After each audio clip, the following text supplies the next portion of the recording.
Shalom and Shavua Tov, and welcome to another Petach Hamor podcast from Bei Abadan, teaching Noahide Judaism for Messianic Hebrews. It is Sunday, the 16th of November, 2025, and today we're going to ask AIs, what is Bei Abadan? Who are we? See how much they know about us and how accurate they can be. I'm going to be asking ChatGPT, DeepSeek, Claude, Gemini, and Grok. So we're going to find out, and this is the first time I've done it with any of these. So I'm going to find out how much they know and how accurate they can be, and find out which one is got the best ability to up-to-date knowledge on the system. So let's just share screen and put that up here. So we'll start with the oldest one, ChatGPT, and just see how it goes. So let's put in the question. I think actually it might be a good idea to ask with the let's give it a go and see if we can just ask with this microphone. It seems like it's working. So allow this time. Let's go. Hello, ChatGPT. I would like you to tell me everything you can find out about the Bei Abidan movement, please.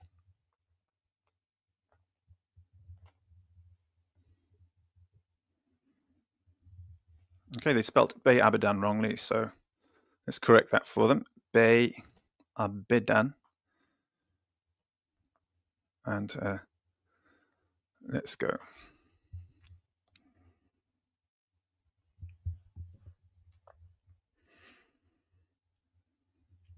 It's taking a while. You can click the answer now. So it's searching a few different websites, seeing what it can find.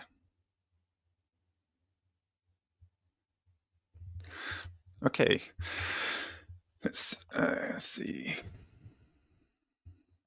Did I share audio when I shared this screen? Well, I'd better check that next time, but let's read it out for now. So I won't bother letting it read out for us. I'll just read it for us. So let's see how correct it is. Nice. I dug through academic and popular sources. Below is a concise source dossier on Bei Abidan and related modern use of the name, what scholars think it meant in late antique Babylonia, the Talmudic snippets that mention it, and how the label has been reused in modern religious subcultures. Okay. So Bei Abidan, also spelt Bei Abidan and Bei Avidan and Bei Abedan, it's the same as the first one, is a term that appears in the Babylonian Talmud and in modern discussion about Jewish Zoroastrian contact in Sassan, Mesopotamia. Historically, it appears to denote a building or meeting place where Jews and Zoroastrians or authorities held exchanges, or where official interfaith audiences occurred. Okay, that's from one article on JSTOR. I know which article that is, to recover the lost Avesta, and it's just one opinion there.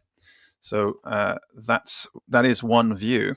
The lost Avesta, of course, is something the Sasanians were working on when they were trying to. They knew that a lot of the ancient sort of Zoroastrian knowledge had been lost as a result of the Seleucid Alexandrian period, and Alexander of Macedon destroying a lot of things. And they had a project to try and restore and find out the lost knowledge of Zoroastrianism. And they knew that the Magi, the story of the Magi visiting Jesus when he was a baby, was part of the sort of Judeo-Christian milieu. And they were trying to find out in the Bei Abidan, which was actually sponsored by the Sassanians, from discussion between Christians and Jews. According to the Talmud, it's a place where the Evangelion, the New Testament, was discussed by Jews and non-Jews, and they were trying to get an idea of what might have been of interest to the Magi at that time. So that's what the JSTOR article is about there. So then the scholarly view, academics debate the exact nature of the place, a Zoroastrian temple, a royal audience hall, or a generic house of X. But many treat the Talmudic Bei Abidan as a historically meaningful locus for Jewish Zoroastrian encounters under the Sasanians. Recent scholarship places these references in the wider frame of Irano-Judaica and Sassan religious policy. Obviously, they're not reading very clearly the Talmudic reference. Here it goes. Talmud material. The Talmud records rabbis. Sometimes it's funny that they have any opinion other than the Talmud, to be honest, because the only reference to Be'abadan is from the Talmud. So any other opinions really don't really matter, do they? It should be the Talmudic opinion, because who else knows about this thing? Nobody really. Anyway, the Talmudic records rabbis sometimes avoiding attendance at the Be'abadan meetings and preserves short theological exchanges thought to reflect the kinds of debates held there. For example, the Amemar Medius exchange about dualism in Sanhedrin 39a and related passages, and these snippets are important for studying Jewish responses to Zoroastrian ideas. Again, they seem to have completely missed the Talmudic context of the passages with regards to discussion on the Evangelion. Modern reuse, the phrase has been adopted by various contemporary groups, Messianic Noahide or online channels, or at least they got that right, as a label for or brand for communities or publications. These modern uses are not direct continuations of the ancient institution and vary widely in reliability and theology. What the historical sources say in detail, Talmud attestations and context. The Babylonian Talmud mentions Be'abadan as a place where inter-community or inter-religious meetings took place, that they got that right. Some Talmudic stories describe the rabbis dodging such convocations, while other passages preserve short disputations, anecdotes. They don't actually list any of the rabbis here which are attending. For example, the exchange about the upper-lower body and the Ahura Mazda Angra Mainyu, totally fabricated. Not that is a total fabrication. Very interesting. And these materials are read by historians as evidence of actual Jewish Zoroastrian contact. This is absolute fantasy and is generated by ChatGPT. So remember, it's a language model. It gets a basic idea. It's read the JSTOR. It has a concept of what has more weight and what has less weight. JSTOR is academic. There's one paper on JSTOR about it. And so it puts a lot of weight on that. And it's taking a snippet of that. It hasn't analyzed the whole paper, obviously. And it is trying to extrapolate and expand on that. And they even apply that paper's opinions onto the Talmud rather than actually reading the Talmudic sources first and then applying it to the paper, which would have been more chronologically correct. What they're doing right now is an anachronistic fantasy. But let's carry on. Scholarly interpretation debate scholars, e.g. Secunda, have analyzed the references and proposed connections between the Be'abadan and Sasanian religious policy or efforts to reconstruct Zoroastrian scripture, the Avesta. There is ongoing discussion about whether the term names a specific temple or seat of Zoroastrian learning, a royal hall of disputations, or a more generic kind of meeting house. Different proposals exist, and the precise identification is debated, again, using the JSTOR article there. Cultural and intellectual impact. The Talmudic episodes associated with the Be'abadan are used by historians to illustrate how Zoroastrian theological ideas, notably dualism and Sasanian legal and administrative practices, influence certain Talmudic formulations and communal practices. For example, some scholars link belt, garter practices or legal terminology shifts to Iranian influence. Total codswallop.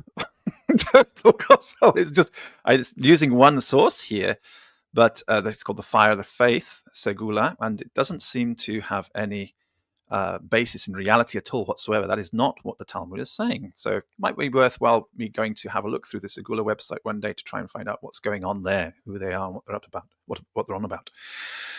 Okay, modern uses of the name Be'abadan. Several online groups, YouTube channels, and niche web pages use Be'abadan as an organizational or cultural label for modern religious projects, most often in Messianic Noahide, Hebraic, or small group contexts. These contemporary uses borrow the historical ring of the term, but represent new, separate movements or brands. Treat those sources as contemporary religious advocacy rather than historical evidence. Examples I found include the community Noahide websites and a small YouTube presence using the name. Okay, let's carry on. Reliability and caveats. Best quality academic sources, peer-reviewed articles and university press works, e.g. S. Secunda's article, that's the JSTOR article, works collected under Irana Judaica, and scholarly compilations on the Babylonian Talmud and Sasanian context are most reliable routes for historical claims. JSTOR academic publications are paywalled in some cases, but the place to start but are the place to start for in-depth study. Well, there's only one article, and it is, as the GPT mentions, Secunda's article, and it is just one opinion. The theory is it's a working theory, and it's fair enough, and there's a lot of good information in that, but really misses the Talmudic point. The context very clearly in the Talmud is on the discussion of the Evangelion. Popular and web sources, magazine pieces, e.g. Segula, and web encyclopedias or group pages often give good summaries and examples, but can simplify or conflate ancient usage and modern appropriations. Use them cautiously. Suggested next reading and follow-up: Es Secunda, the Talmudic Bei Abidan and the Sasanian attempt to recover the lost of Esther, which is obviously the dominant source for this we can call extrapolation. Remember that this is a language model. They extrapolate and invent ideas which are really sometimes very far from the truth. And anybody who believes a GPT without checking out is a total moron. Be very careful. Do check out always. Don't be so moronic as to just type something in, get your answer and say, well, the GPT told me so, because then you're an idiot. And it's even worse than trusting Wikipedia. So do the proper research, get it as a launching pad, and make it your objective to prove the GPTs wrong, because they are programmed, all of these GPTs are programmed in such a way to sound authoritative and to try and dominate you and to dominate the conversation, and if necessary, lie through their teeth as much as possible to do so. So you do need to slap them down with sources. But anyway, so that was pretty much expected. Research overviews of the Jewish Zoroastrian context and the Irano-Judaica in books or edited volumes on the Babylonian Talmud and its Sasanian context. Several university press chapters collect this material. For accessible background, the Segula magazine essay on Jewish Zoroastrian encounters covers the Bei Abidan references and examples from the Talmud. Historically, Bei Abidan is a Talmudic place name tied to Jewish Zoroastrian interactions. This is so biased. It's it's too much weight on one article out of hundreds. Interactions in Sasanian Babylonia. One scholar agree on this precise physical identity, but agree it functions in the Talmudic record. It's interesting that they didn't look for opinions from Jewish sources or Judaic sources. It functions in the Talmud record as a locus for interreligious contact. In modern times, the name has been borrowed by various religious groups and channels, Messianic Noahide online context, but those uses are contemporary appropriations rather than unbroken institutional continuity. If you want, I can pull the key Talmudic passages that mention Bei Abidan and other passages and give translations plus inline commentary, or fetch and summarize Secunda's papers and one or two other academic chapters in more depth. I can list the exact pages, quotes, and where to access them. Well, I think pulling the Talmudic passages would be a good thing to do, but I'm not going to waste any more time with GPT, because I do know from experience that it's just the most popular, it's the oldest one, and it's also the most rubbish. So let's move on and try and find something more interesting. So let's do the next one. Copy this, go on to this one. Let's go to DeepSeek, share this tab instead. Hello, DeepSeek. Let's go and have a look at this. I'd like you to tell me everything you can about the Bei Abidan movement, please. Let's have a look and see what DeepSeek has got to say. Oh, I've got to verify that I'm a human by the looks of it.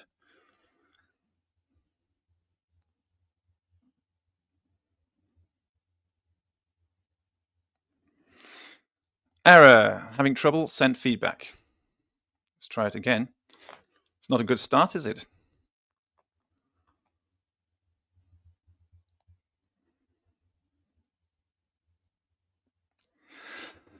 You often find that DeepSeek is busy, and you may have to wait a long time to get through to it, but it is free, and you can chat as much as you like within a certain amount on the chat. You can continue in a new chat after it gets to a certain saturation point.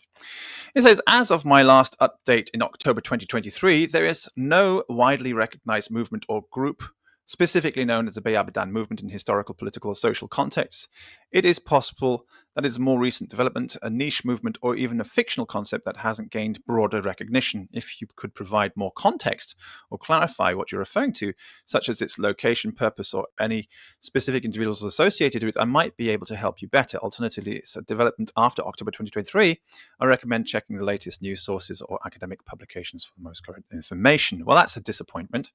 What if I said if it's a Noahide movement? It is a Noahide movement.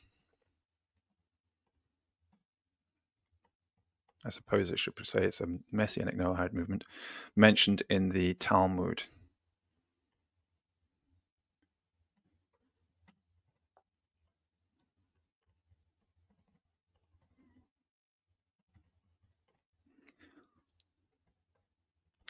I wonder if we can get anything more from it by saying something like that. Let's see what happens.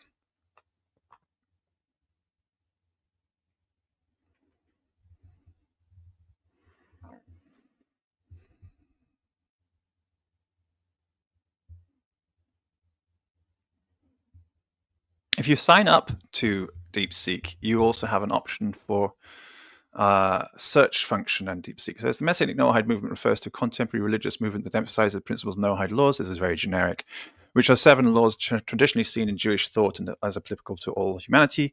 The Noahide laws are derived from the Talmud and represent ethical guidelines that non-Jews are expected to follow.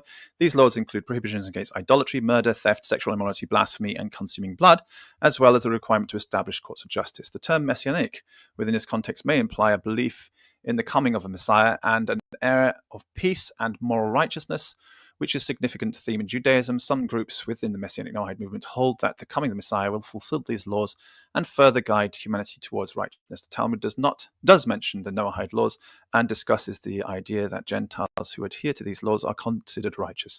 Over the years, the movement has gained traction among individuals who identify as non-Jewish, but are interested in connecting with Jewish teachings and practices. While the movement itself is not universally recognized within the broader Jewish community, it draws interest from various individuals and groups seeking to understand and implement the ethical dimensions of Judaism in a universal context. If you're looking for more specific information or historical context, please let me know. Okay, that's a very general sort of extrapolation of just basically the words that I put in. It hasn't got a clue. Let's say here, interestingly though, not universally recognized within the broader Jewish community. I should point that out. That's true in that not every Jew recognizes what this is about. That means they don't even know. They don't recognize it. You say, "What do you know what Bnei Noach?" They say, "Oh no, I haven't heard of that." That means they don't recognize it. It doesn't mean that it's not recognized in Judaism. It is a fundamental part of Judaism. It's actually the whole reason why Jews exist, according to Judaism. Jews exist specifically to promote the 7 laws of Noah throughout the world. And yet, this is very true. It is not universally recognized by modern Jews. That's pretty terrible, and it is true. But the rest is just a general extrapolation. So a bit disappointing, quite disappointing there. And there's nothing in that at all. Perhaps if I had logged in with the Red Judaism account, we might have got something more interesting out of that. The others are logged in with Red Judaism account. So let's see what happens. Let's put it into Claude next. Let's try this. So we're going to share Claude. It's got this very unpleasant sort of cat anus symbol there, which I don't know why they have that. Pretty unpleasant. If you've got a cat, it's instantly recognizable.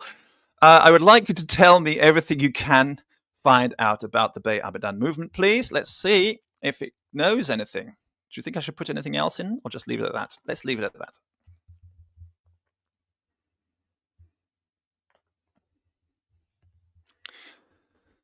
So, having a bit to think, I'll search for information about the Beit Abidan movement for you. Well, that's a good start. Searching Beit Abidan. Based on my results, I found that Beit Abidan, also spelled Beit Abidan or Beit Avidan, is not a political or social movement, rather a historical term referring to a meeting place in Talmudic times where scholars of various nations and faiths gathered for religious discussions and disputations. Here's what I can tell you about it. Well, that's closer. The Beit Abidan existed during Talmudic times and enjoyed protection from the authorities. Some Jewish sages participate in these gatherings, including Mar Bar Yosef. That's true. Well done. Excellent. While others, like Joshua ben Hananiah and Eliezer ben Perata, initially refrained from attending and were compelled to apologize to authorities for their absence. The Talmudic scholar Rav did not enter the Beit Avidan, whereas his colleague Samuel did. This is very, very good. This is excellent information. The religious character, Beit Avidan, is mentioned in contrast to Beit Nizrefei, which is correct, or Beit Nazrufei, which was apparently an idolatrous house of worship that neither Rav nor Samuel would enter. So it's a very good compare and contrast here. Beit Avidan is okay. Beit Nizrefei is no good. The Beit Avidan apparently contained books of the Bible. Very good. Though there was doubt about whether they had been copied by Jews or sectarians. That's closer. That's pretty good. Raising questions about whether they could be saved on the Sabbath. Excellent. And etymology. There are several theories about the origin of the term. It may derive from Persian abdan, meaning a forum, making Beit Avidan the house of forum. It might come from the name of astrologer Abdas, who was active in Persia at the time, at the beginning of the 3rd century. And some scholars, very good, excellent, it gets full points here. Some scholars contend it should be read as Beit Evion, referring to a meeting place of the Ebionites in the land of Israel, specifically the Gnostic Ebionites, just so you know. And this was an academic and scholarly institution from ancient times rather than a modern movement. Well, that is pretty good. I'm impressed, very impressed with Claude. And that is the first time I'd asked Claude the question. So well done, Claude. You're getting a good review here just because of that. So let's move on to Gemini. So Gemini's got the question there. Hello, Red. That's not a question, it's just a greeting there. Let's put the question in. I would like you to tell me everything you can find out about the Beit Avidan movement, please. Okay, so we've got some tools we can use here, so we can do some deep research on that. And we can use Flash is the best all-round, reasoning, maths, and code, and then we have to upgrade. I think best all-round is good because it's not a maths and code question. So is there anything else we can have a look at? You can do the Canvas. It basically prints up a sort of like a PDF report for you. But let's just use the deep research now and do that. It says just a second. This may take a while. And I suppose while we're doing that, I might go back to DeepSeek. No, it's already ready. It says it's got something here. I've put together a research plan. If you need to update it with in any way, let me know. Research websites, I'll leave it as it is, just its own personal decision of how you can actually edit the research plans and get it more deep if you want to, but just leave it at that and just start research. Now that might take a while, so I will, in the meantime, come back to the DeepSeek and actually try logging in with the Red Judaism account to see if I can get the option of searching under deep research on that as well. Just kind of forgotten how to do that on there. On DeepSeek. Let's have a look and see. Must be a way. You've got these wonderful thoughts coming up there. It's doing the research on the different pages.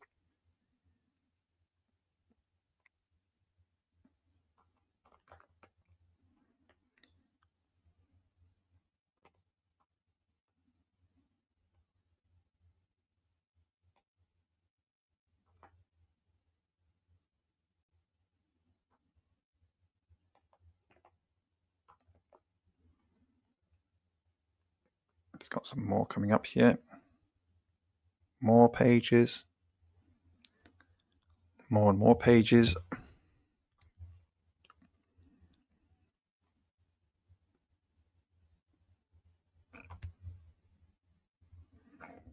I like the way it gives a report on its thoughts and its processes, but I think most of this is fake. It's just designed to make it look like it's doing something serious, at least in my experience.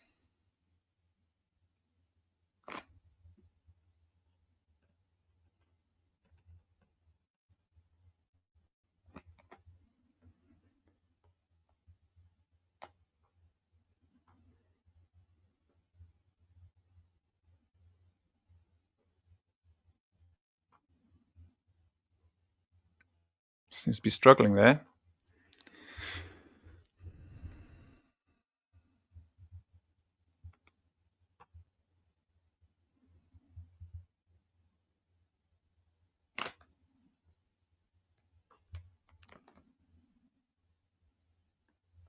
Perhaps it has even crashed, which is a problem. Oh no, I think it's finished. Conclusion. Okay, now it should eventually create a report.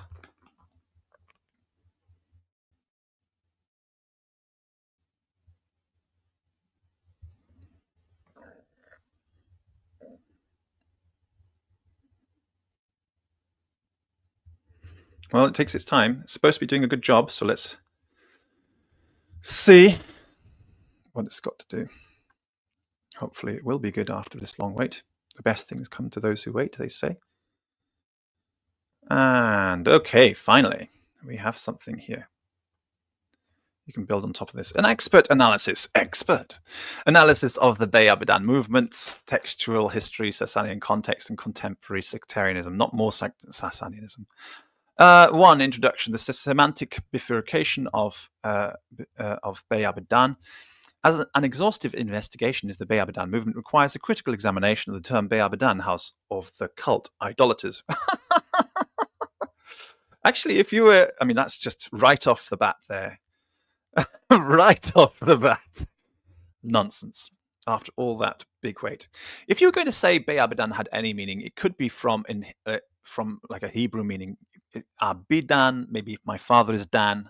I mean, so the house of the lost tribe of Dan, for example, or it could be Oved, Ovdan, maybe Abidan could be like a kind of a corruption of Obdin, meaning it's like a Syriac or Aramaic house of the servants, house of God's servants. But here they're saying house of the cult or the idolaters. Remember that Jews were not going to go into the house of Nizrufei because it was Nizrufei because they were idolaters, but the Jews did enjoy going to the Bey Abidan. In fact, Mar Bar Yosef, as it was mentioned in the Claude, Mar Bar Yosef in the Claude summary, says, I'm one of them, and he was actually a famous rabbi. So it's not going to be a house of idolaters and a rabbi saying he's one of them. So that's right off the back there, total nonsense. And that doesn't bode well for the rest of this article. Anyway, let's see what it says. Across two distinct and chronologically separate contexts. The phrase denotes both a vital institution in the late antique Jewish history and the title of a modern sectarian religious project. Failure to distinguish between these referents are separated by approximately 1,500 years, results in significant chronological and methodological confusion. Well, obviously, they haven't realized that they are both Noahide movements, and Noahides have continued throughout that 1,500 years.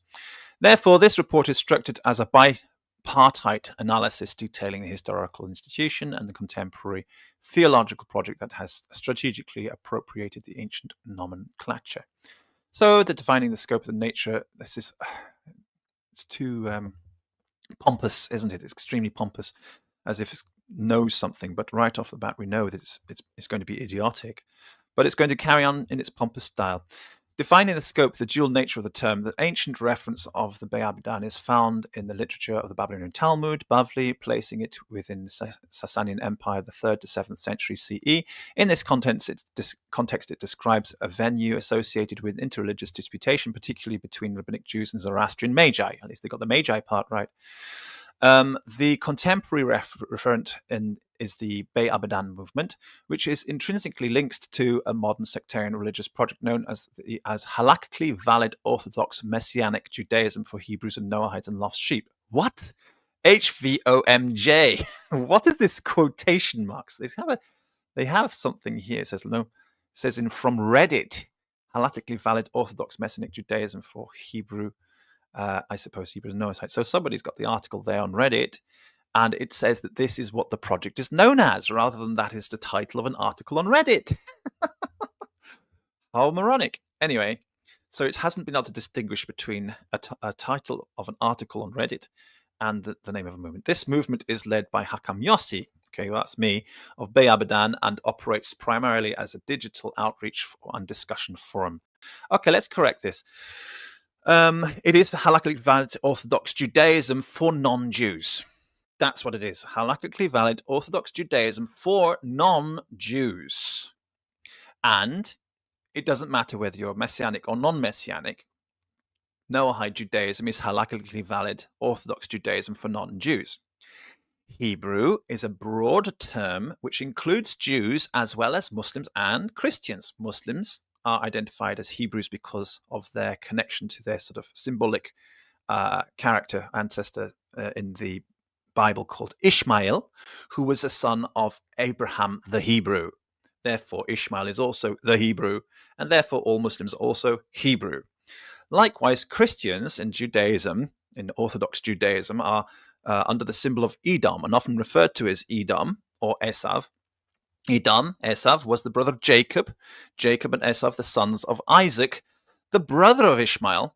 Isaac, also the son of Abraham, the Hebrew. Therefore, whether you're from Jacob or whether you're from Edom or whether you're from Ishmael, you're all Hebrew. Okay, that is the broadest term for the family of Abraham, and a little bit more because Abraham is called the Hebrew because he was one of the Hebrews.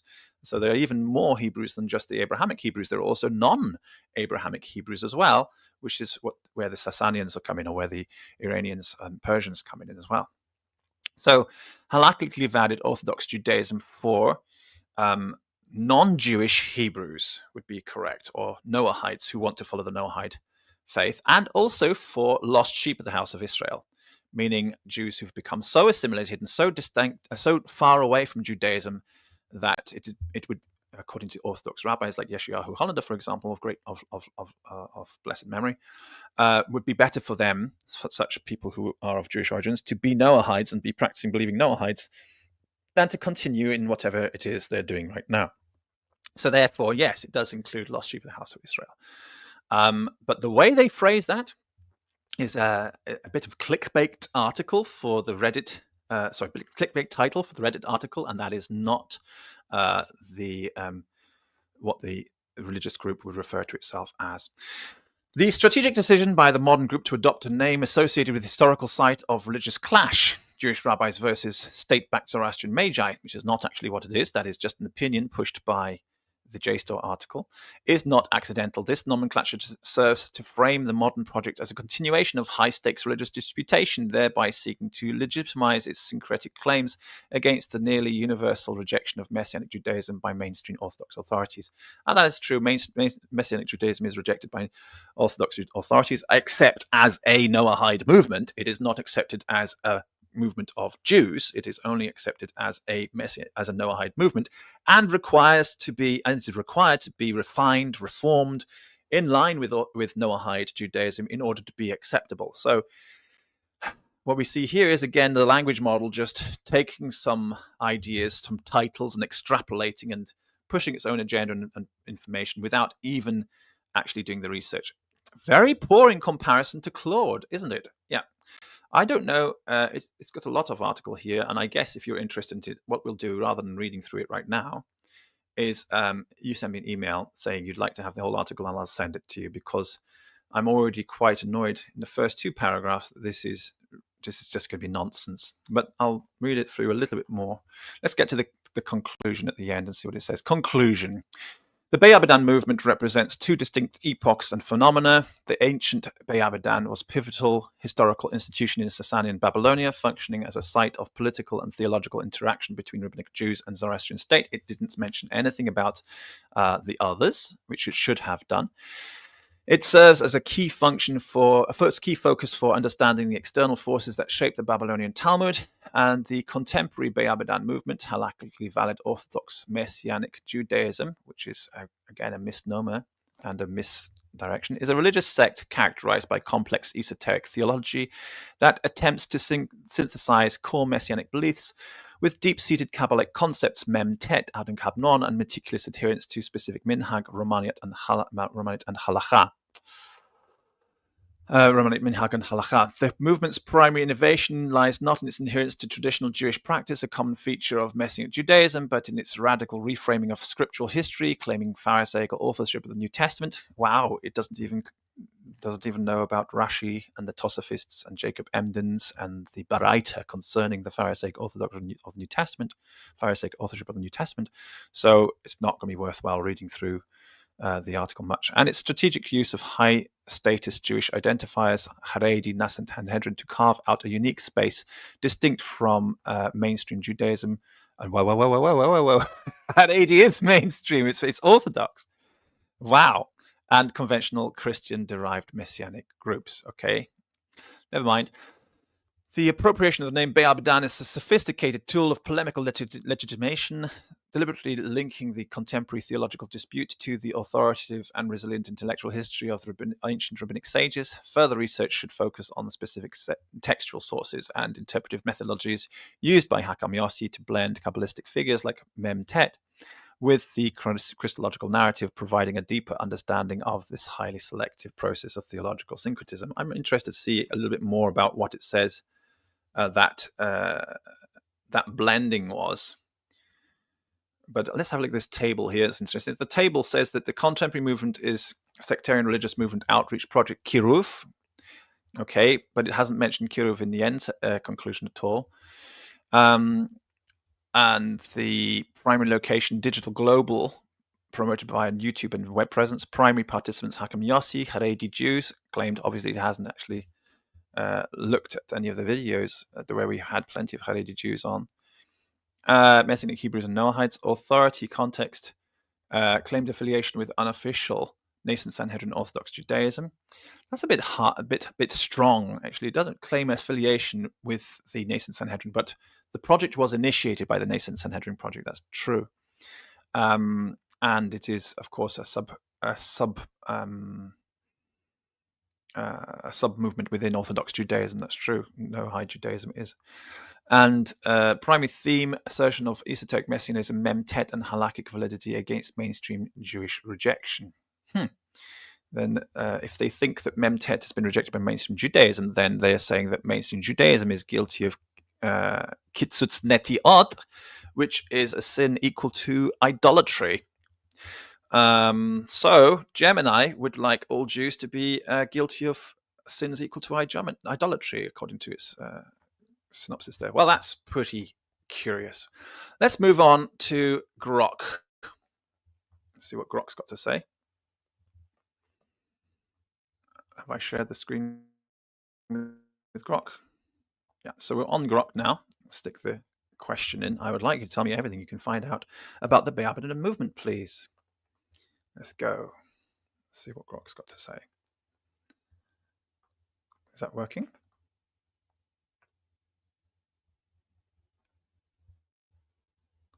Seems like something just went wrong there. Let's try that. It seems to crash. Maybe it's just crashed for me. I'm not sure if you can still hear me. It's a pity if it has.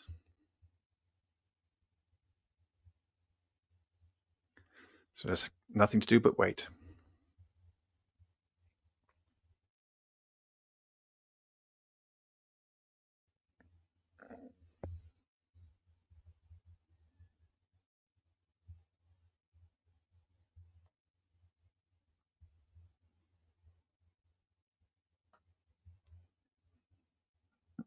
Okay, it is doing something.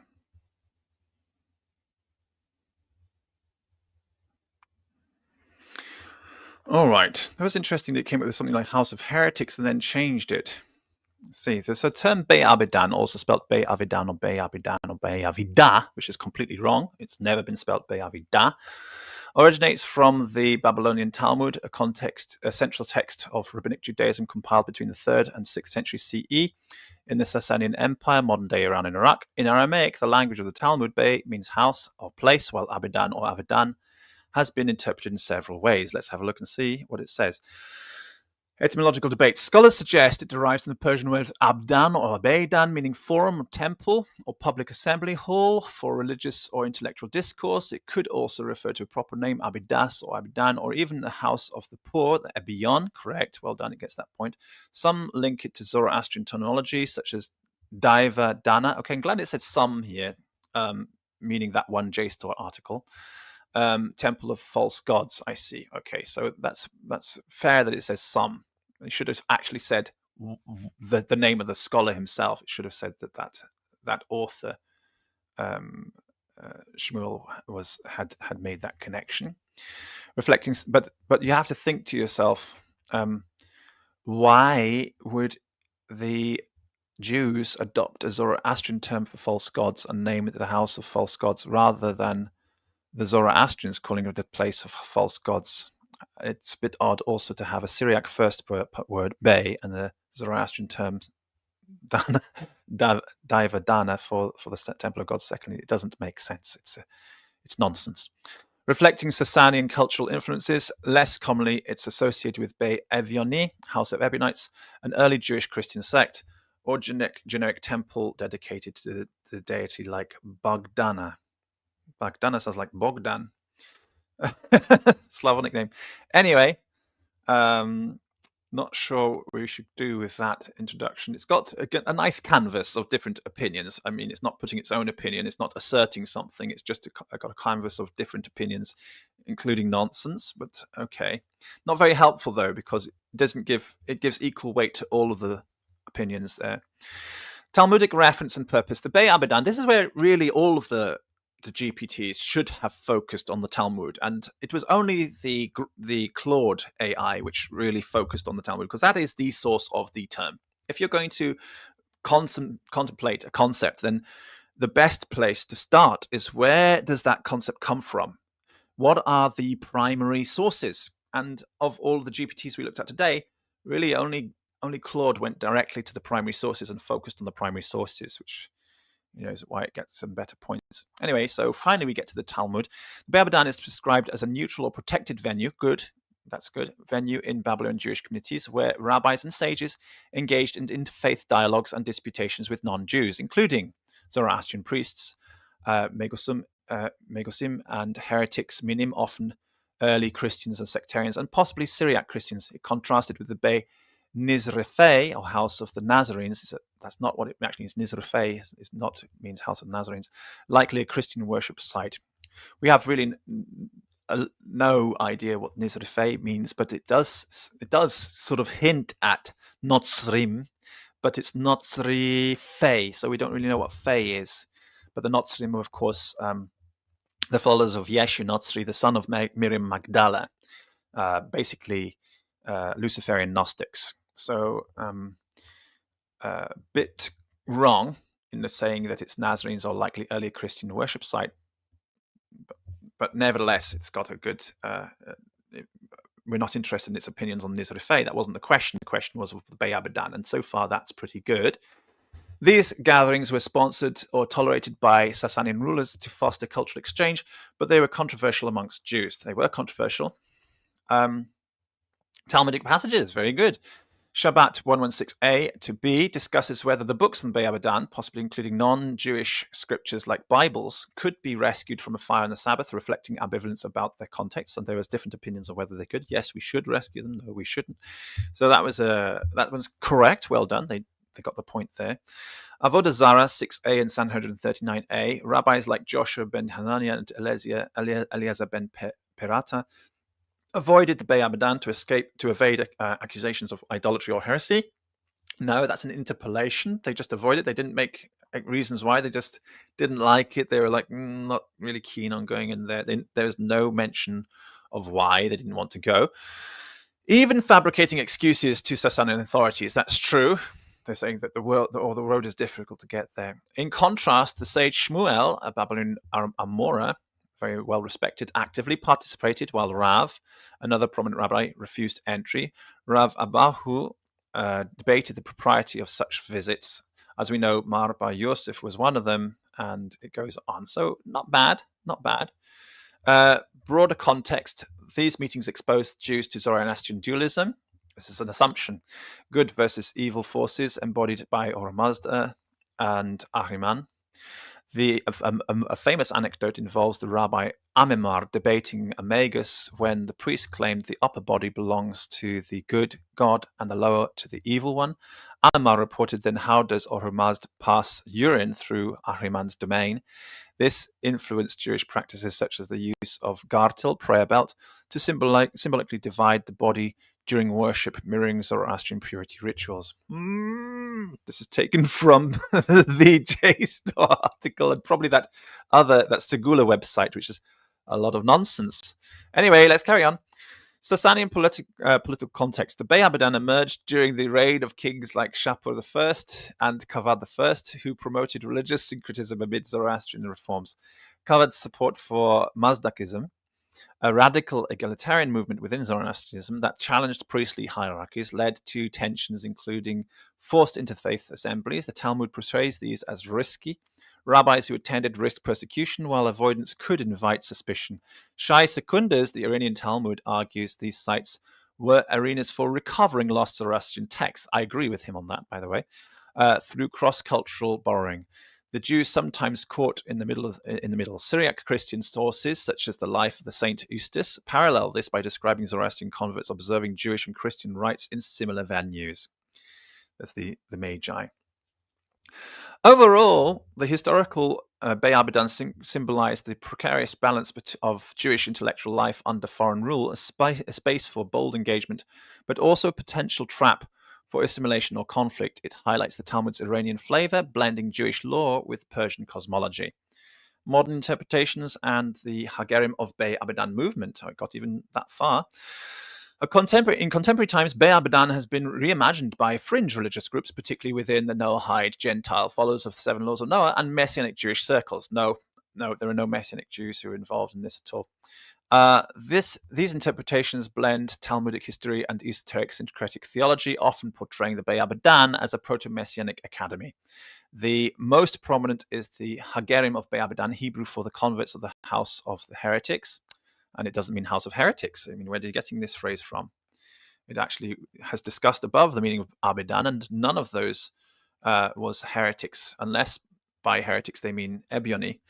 But the Ebionites, according to Rabbi Elijah Soloveitchik and Rabbi Harvey Oscar Falk and many other Perushim, have identified the Ebionites as nothing but early Hillelite Jews.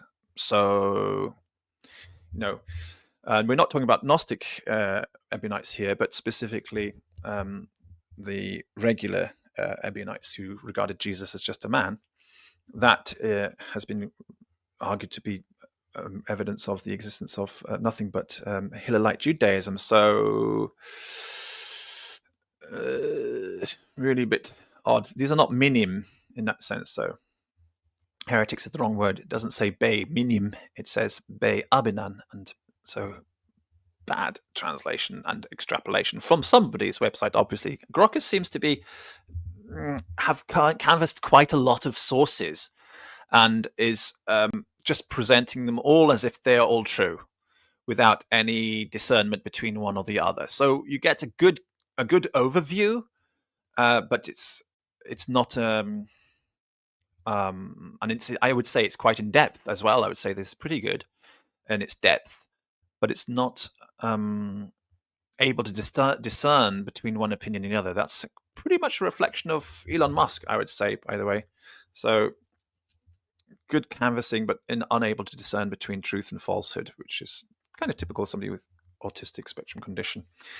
An online yeshiva and community active in the 2025. Founding a structure claimed it's to trace its lineage to the first century sage Rabbi Simon Klopas. Well, that was deep. Well done for getting that.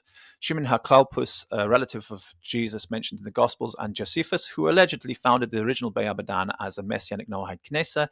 I don't know where they get the word Knesset from. That's interesting. Assembly house around 80 to 115 CE. I suppose it's actually making extrapolation. Has got the correct term there, Knesset, by the way. But that's usually used as a word for in Karaite Judaism and in the Syriac Christian tradition, which means church or synagogue. We say Beit Knesset in Hebrew for synagogue, where they say Kanisa That's interesting. During the Council of Yamnia. Well done, they got that right as well. Clopas is said to have compiled the Evangelion, New Testament, and used it to retrieve apostate Nazarene Nazarenes, early Christians, from Gnosticism.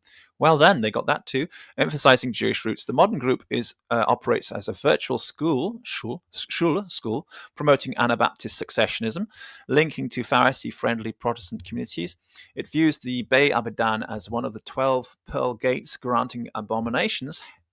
That's not heretics. Abominations, granting abominations, redemption in the world to come, Olam Haba. So you're allowed to, because a pearl is from an abomination, you see, and a pearl gate means that the gate itself is where abominable things can reside, but no abomination can enter through the gate into the kingdom, that is the Sabbath kingdom. So some misunderstanding, but I'm pretty impressed at the depth of research, and considering it was very short. Do you remember how long it took for Gemini to do that? That was a long time. We were waiting for Gemini, and it came up with nonsense. Whereas Grok, it crashed a bit at the beginning, but it came through. And that's probably just my computer that crashed, not the Grok. So I haven't got an idea until I watch the video and see what everybody else was seeing. Perhaps I haven't got an idea of how long it took Grok to come up with all this, but that's pretty deep and pretty quick. So congratulations there. So the core beliefs, Noahide Messianic syncretism. Adherents follow the 7 Noahide laws, but incorporate Messianic hope in afterlife centered on Jesus, called Shubiha. Wow, that is deep. Well done. And Jesus Patibilis as the pre-existent Messiah, Sarhapanim Memtet in Zoharic terms. Wow. And they reject Gnostic Notzrut, Christianity as apostasy, and aim to convert Christians back to the Judaized faith via the Evangelion. I wouldn't say Judaized is the correct term, because Judaizers are not correct in according to for Noahides. Judaizing is when you have non-Jews claiming to be Jews and putting all the airs of graces of Jews. Basically, what the New Testament would call those who say they are Jews but are not, but are a synagogue of Satan.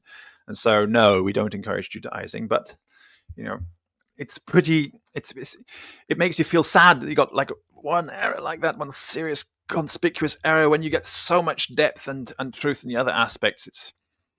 It's a great pity, but it just doesn't seem to have the ability to distinguish between one thing or the other, or even read between the lines. Or it's done a lot of research, but obviously missed the page. It must have missed the memo on that one.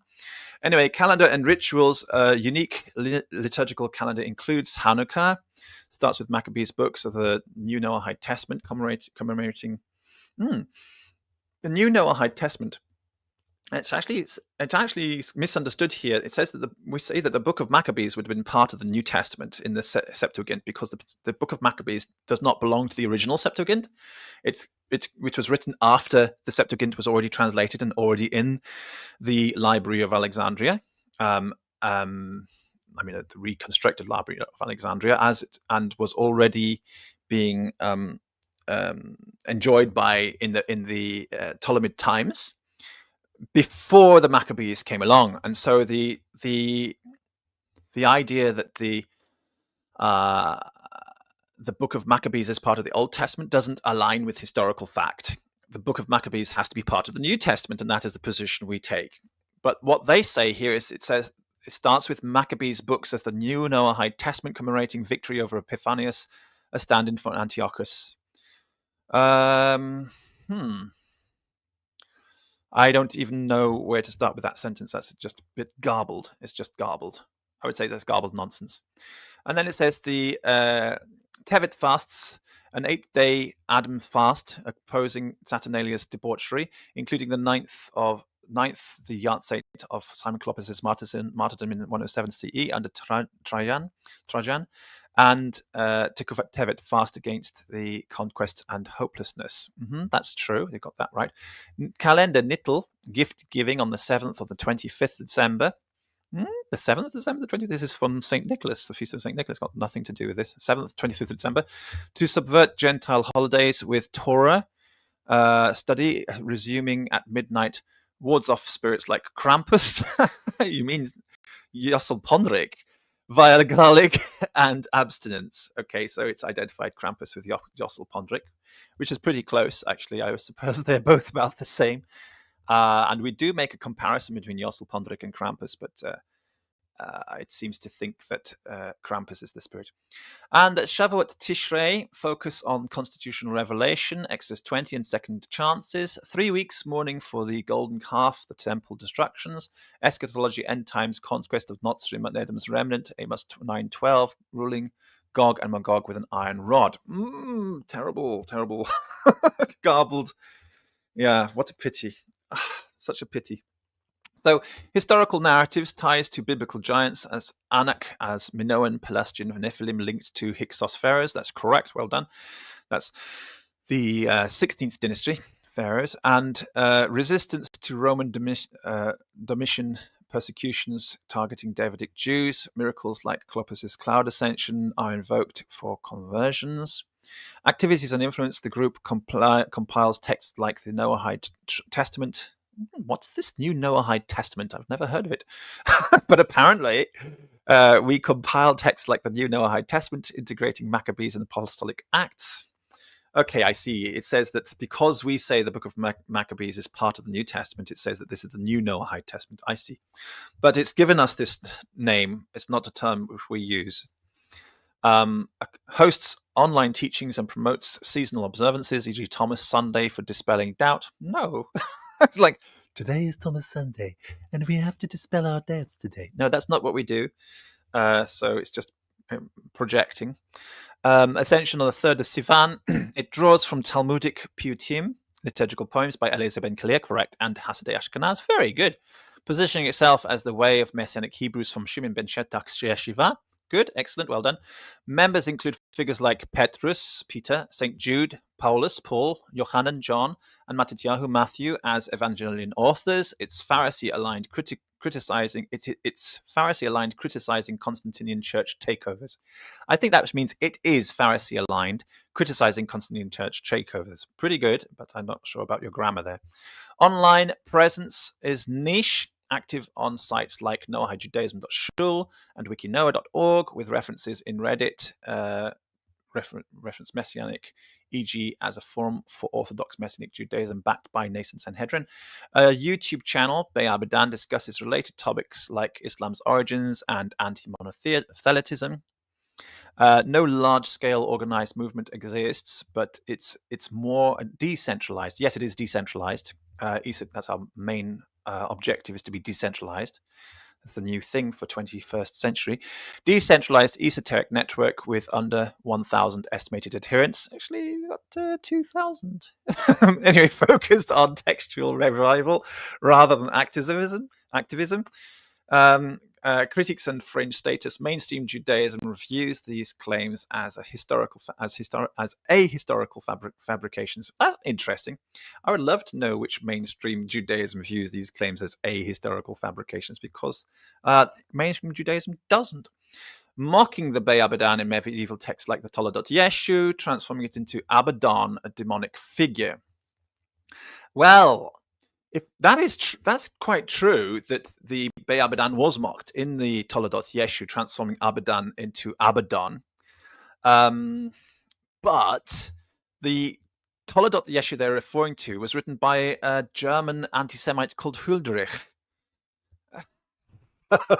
He was a German anti-Semitic Hebraist. He was interested in Hebraism, but he hated what we call the Maaseh Yeshu.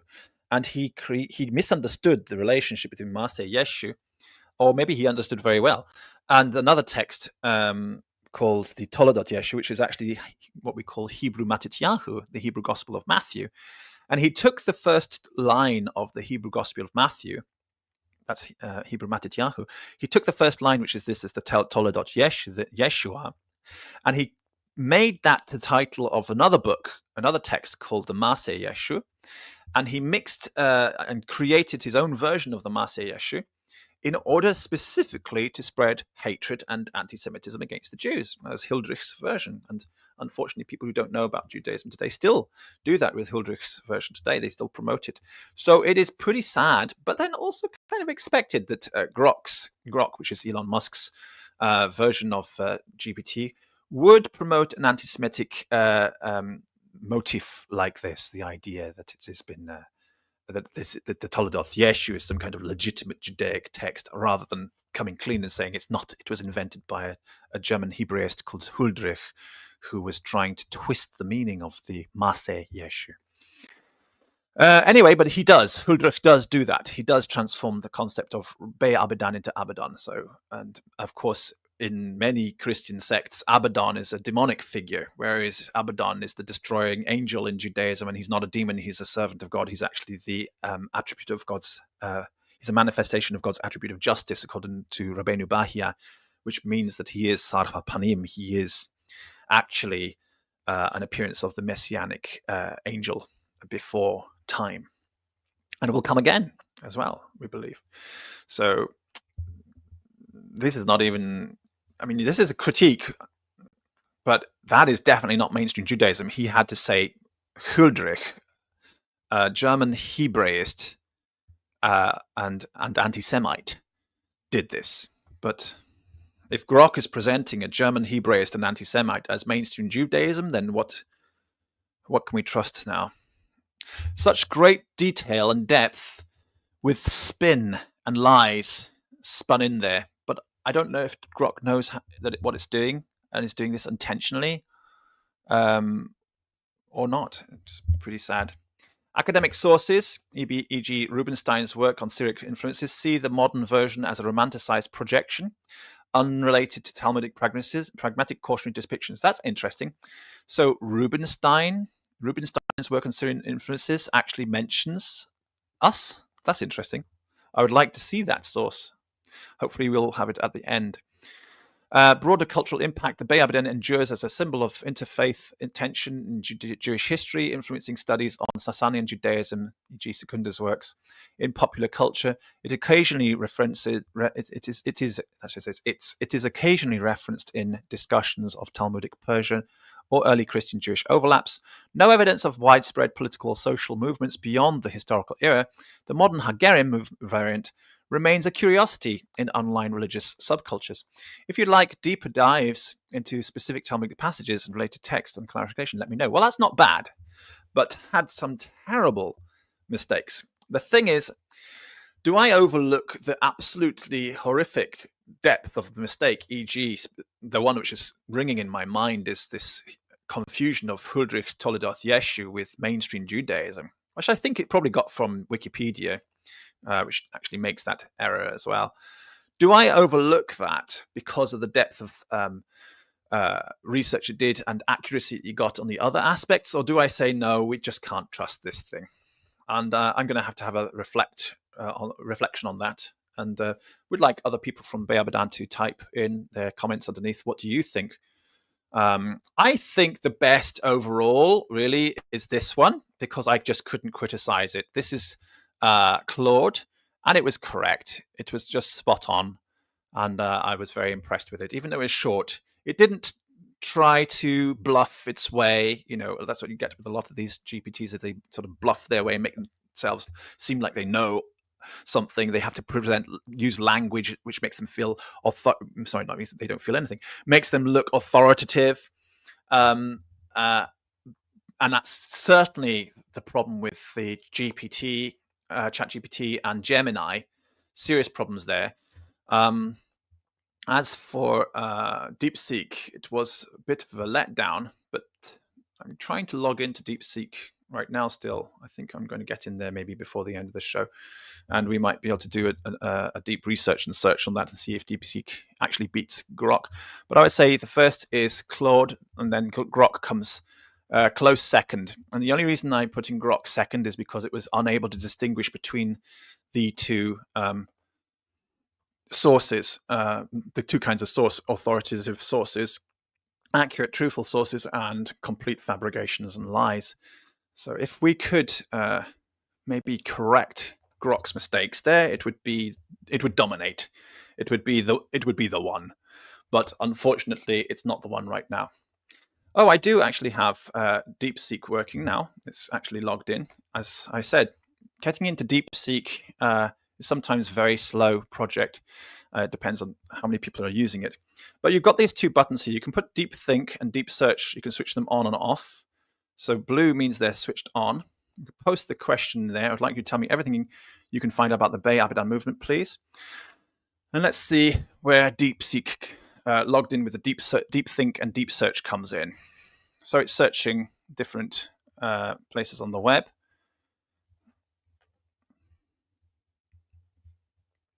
See how long this takes.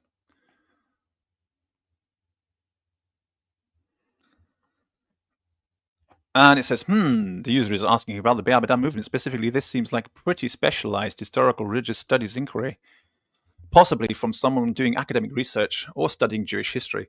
I need to provide comprehensive information about Be'abadan, covering what it was historically and what modern movements claim connection to it. I can see several highly relevant and authoritative sources in the search results I saw.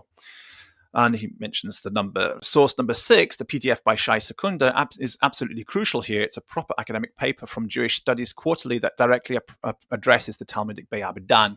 This gives me solid historical foundation with strong authority. The paper explains it was a Sasanian institution where religious debates occurred, and the term likely comes from an Iranian temple of a god.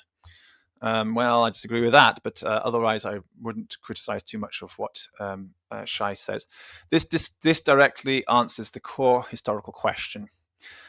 So source number 1, pseudo-Gnostic independent Baptists from Noahide Judaism and Noahide Judaism Shul come from the same Noahide movement website, which clearly has an agenda to position itself as continuing as the Be'abadan tradition. While these provide insight into contemporary claims, I need to be careful about their authority since they are from a religious advocacy site rather than neutral scholarship. Still, they show how modern groups interpret and claim this historical institution. 2 gives additional information about this modern movement's beliefs and practices, helping understanding their perspective. What is number 2? That is also the same Noahide Judaism Shul.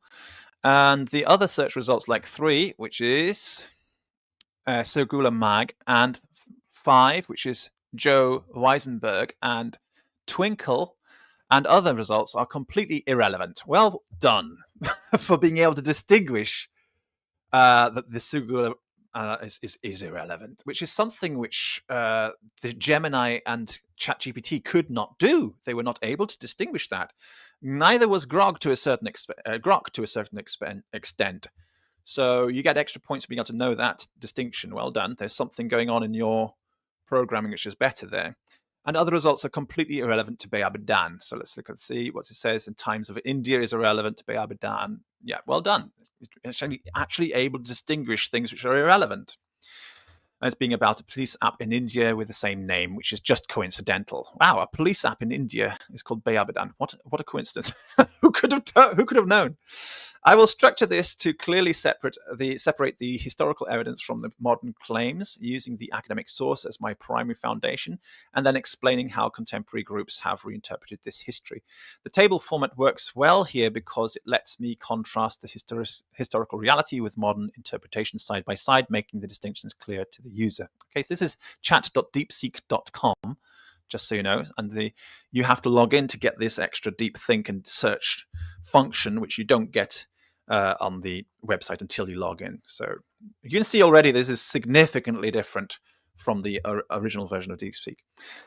So DeepSeek says, based on my research, I found that Be'abadan refers to a historical institution from the Talmudic era, and the name has been adopted by a modern religious group. It is important to distinguish between the well-documented historical entity and the contemporary movement that uses its name. The historical Be'abadan. The term Be'abadan, also spelled Be'abadan, appears in Babylonian Talmud as a place for religious and intellectual exchange, though its exact nature is interpreted differently by scholars and religious groups. The table below summarizes the different perspectives on the historical Be'abadan. That's good. I like this table format. Let's have a look and see.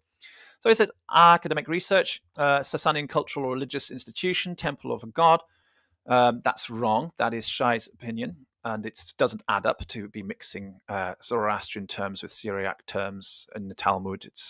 Even the Zoroastrians wouldn't use the Syriac, or the Jews wouldn't use they could have used the Syriac, but they wouldn't have used the Zoroastrian term for false gods. Just doesn't really add up, especially under Sasanian influence. If they had done that in Sasan, written the Talmud, where there was actually the function of the Be'abadan going on with this in the Sasanian Empire, and they had called it the Be'abadan, and it was slipped out that somebody said, accidentally one day Be'abadan or Sasanian sources doing an audit on their text saw them referring to it. using a Zoroastrian Sasanian term for false gods, then they would have been massacred. So it doesn't make sense, really. It doesn't make sense. Venue for interreligious disputations and parallel to Zoroastrian efforts to recover lost sacred texts. And this is Shai Secunda Jewish Studies Quarterly. Sorry, Shai, I disagree with you there. And then Knesset, the modern day Beit Abadan group, is a Knesset assembly hall where Jews and non-Jews, pseudo-Gnostic Ebionites, discuss scriptures like the Evangelion, a model of pre-4th century cooperation. Yes, that's exactly pretty good. Hagerim of Beit Abadan website. And then the Talmudic narrative is a place where a rabbi might be challenged on scriptural interpretation, as mentioned in Bavli Avodah Zarah 17b. Well, that's good as well. So you got like these two things. It's I would say it's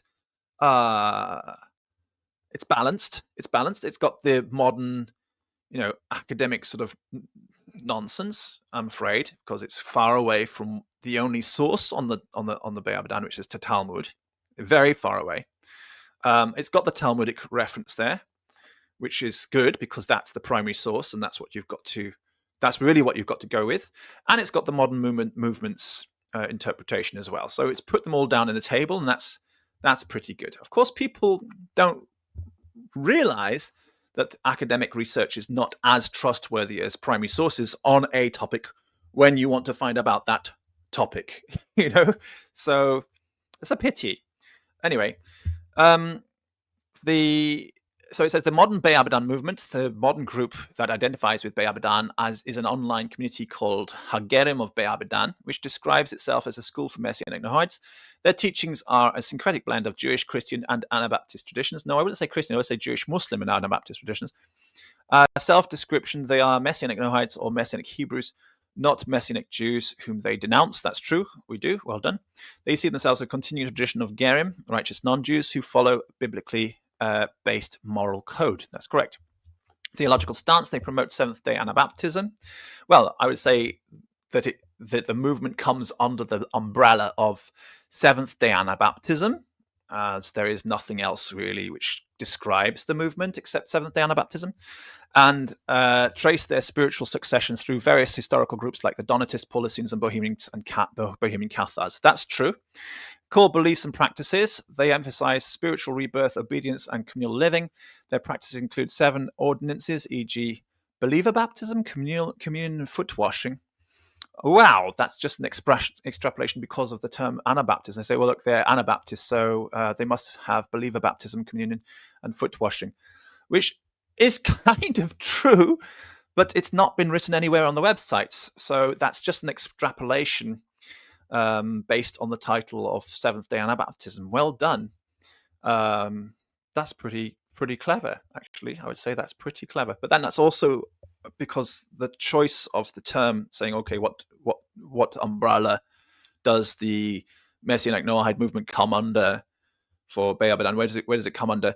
Well, Seventh-day Anabaptism.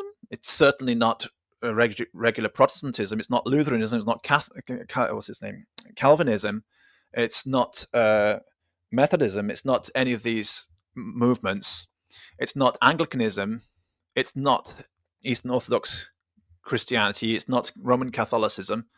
It's not any of these things. So where does it come? It's sort of like kind of Seventh-day Anabaptism, or Fisherite Anabaptism is another way of referring to it. So Fisherite Anabaptism. So it was just a very careful thought about what the category heading is that the movement comes under, because it's a radical reform. And there you have in this statement here, the GPT, that's not the GPT, sorry, the AI is actually extrapolating based on that title and assuming something, but its assumption is actually correct. So that's very interesting. Well done. There's nowhere on the internet that that's written. Historical claims. The movement claims that the original Beit Abadan was a place of cooperation between Jews and certain non-Jewish groups, which was disrupted around 333 AD. That cooperation was disrupted, yes. But the Beit Abadan wasn't disrupted. Their goal is to restore this spirit of... it was partially disrupted. The spirit of cooperation and understanding. Yes, that's right. And how to find more information. Given the nature of this topic, you may find following approaches helpful for further research. For historical study, consult academic sources on the Babylonian Talmud, its Iranian context. The works of scholars like Sai Secunda and Iranian Encyclopedia are excellent in starting points. For the modern movement, the primary source of information is the movement's own website and blog, Hagerim of Be'abadan.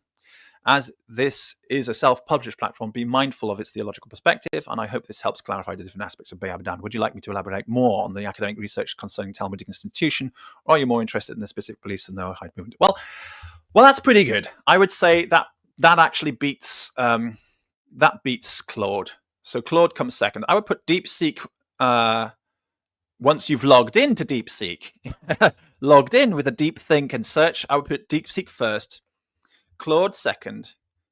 I would put Grok third, and I wouldn't put Gemini on ChatGPT on the list at all because they just don't have the ability to discern. They've got very strong sounding authoritative language, like they've been programmed to make sure they have this assertive style and sound very authoritative, but what they're saying is nonsense.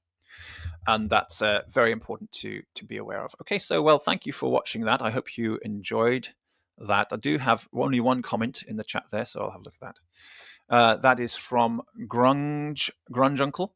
It says, does Grok have night theme or dark theme? I don't know. I've just only started to use it. Probably somewhere in the settings you can find out whether it's got night theme or dark theme. I know that DeepSeek does have a night theme because I do use that at night, and it's in a dark black background, so that one does. I suppose it does, but you'll have to find out by logging in yourself to check out in the settings. I'm quite new to Grok. This is actually the first time that I've ever used Grok, to be honest. Yeah, this is the first time that I personally have ever used Grok. I've had people on the channel before who've used Grok, but and even in the presentations, JC was on Friday, and he was showing something which Grok had, and I believe that he did have it actually at that time on night theme. So yes, the answer would be yes, Grunge Uncle.